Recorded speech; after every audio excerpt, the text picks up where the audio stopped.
Hi, this is Paul Acevedo of Windows Central with a quick look at World at Arms from Gameloft.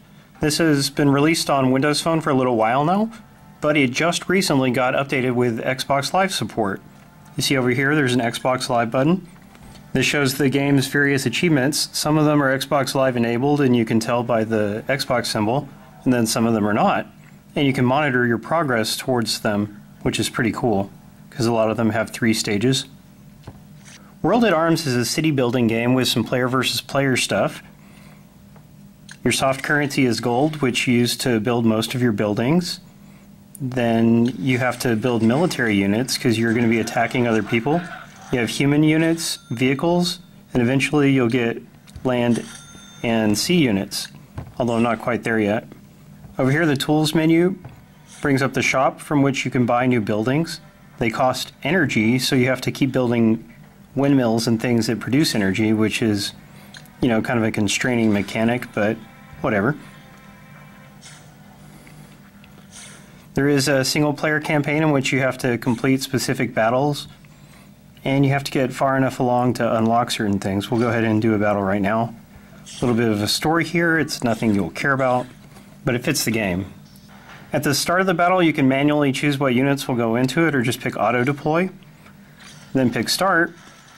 And it basically fights for itself, but there are a few interactions you can do sometimes. Not that time. Just click OK at the end. That went pretty well for me. And sometimes things happen after these campaign battles. Collect some gold from my buildings here. Then you use up oil when you attack other units, so you have to collect oil from your little generators. You can only store a certain amount. There's also a big PvP component. We'll look at that real quick. It gives you a bunch of different enemies to choose from, and they all have different numerical ratings. The higher the rating, the more difficult they'll be to fight. Some enemies have bounties on them, and you'll actually earn extra money for attacking those guys, so you really want to do that if you can. And there's an achievement for putting a bunch of bounties on people on your own, which costs money, but let's just go ahead and attack somebody.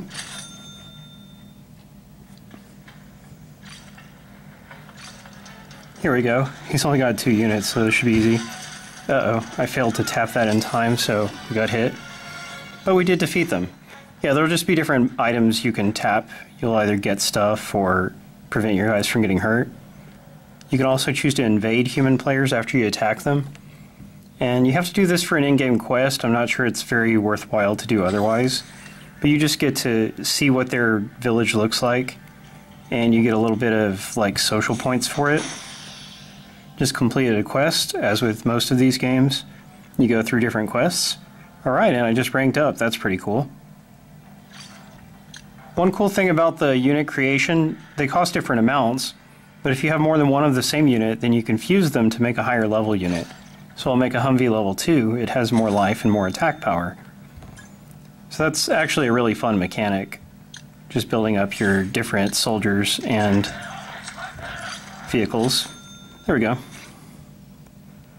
And that's it in a nutshell. You know if you enjoy city building games or not by now. This one has the fun military aspect, choosing what units you want to make and attacking with them. I find the battles to be much more enjoyable than Kingdoms and Lords, which is also from Gameloft. Besides having Facebook integration, which saves your progress to the cloud, so you definitely want to activate that.